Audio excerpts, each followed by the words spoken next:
Assalamualaikum warahmatullahi wabarakatuh.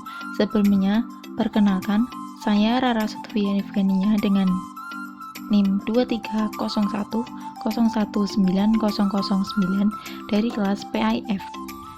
Di video kali ini, saya sedikit menjelaskan mengenai pendidikan multikultural di Indonesia. Nah, di video kali ini saya akan sedikit menjelaskan beberapa substansi dari pendidikan multikultural. Nah, dari sini ada beberapa substansi. Yang pertama, pengertian pendidikan multikultural. Yang kedua, prinsip dari pendidikan multikultural. Dan yang terakhir yaitu relevansinya dengan tujuan pendidikan Islam. Yang pertama yaitu pengertian pendidikan multikultural. Nah, jadi dapat kita ketahui bahwasanya pendidikan multikultural ini berasal dari dua kata. Nah, yang pertama yaitu pendidikan dan yang kedua pendidikan multikultural. Jadi, pendidikan merupakan suatu proses buah pengembangan sikap dan tingkah laku manusia melalui sarana proses belajar dan pelatihan dengan cara mendidik. Sedangkan multikultural ini merupakan keberagaman budaya, adat, tradisi, dan kesopanan. Jadi, secara keseluruhan dapat kita simpulkan bahwasanya pengertian dari pendidikan multikultural itu adalah sebuah pendekatan dalam pengajaran atas dasar nilai-nilai demokratis yang mendorong proses perkembangan pluralisme budaya dalam seluruh bentuk komprehensifnya. Kemudian yang kedua yaitu prinsip pendidikan multikultural.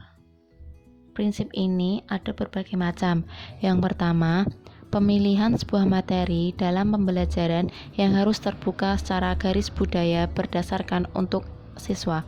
Yang kedua, pemilihan isi materi harus mengandung perbedaan dan persamaan sesuai lintas kelompok. Yang ketiga, pemilihan sebuah materi harus sesuai konteks waktu dan tempat.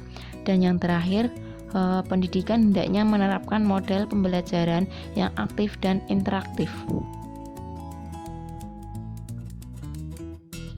Dari kedua beberapa substansi pendidikan tersebut, yang terakhir ini merupakan relevansinya dengan tujuan pendidikan Islam. Jadi, dalam kemajmukan dan keberagaman budaya ini merupakan sebuah fenomena yang tidak bisa dihindari oleh orang lain. Kita ini perlu hidup dengan keberagaman budaya dan merupakan sebagian proses dari kemajmukan sendiri, baik itu aktif maupun yang pasif. Nah, di samping itu juga kita harus menghadapi kenyataan adanya orang-orang yang tidak beragama maupun tidak bertuhan.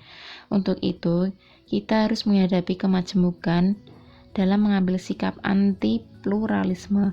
Kita juga harus belajar bertoleransi terhadap kemajmukan. Dengan tujuan dari pendidikan Islam itu sendiri, yakni bukan sebatas mengisi pikiran para siswa dengan ilmu pengetahuan dan materi, akan tetapi pendidikan Islam juga sendiri membersihkan seluruh jiwa para siswa yang harus diisi dan akhlak dan nilai-nilai sosial serta dikondisikan supaya terbiasa menjalankan kehidupan yang baik.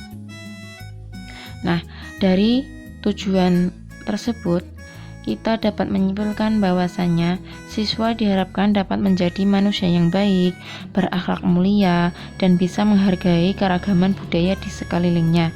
Hal ini setara dengan prinsip pendidikan multikultural, yang mana Islam sangat membawa perhatian terhadap segala budaya dan tradisi. Sekian dari video saya, kurang lebihnya mohon dimaafkan. Wabillahi taufiq wal hidayah. Wassalamualaikum warahmatullahi wabarakatuh.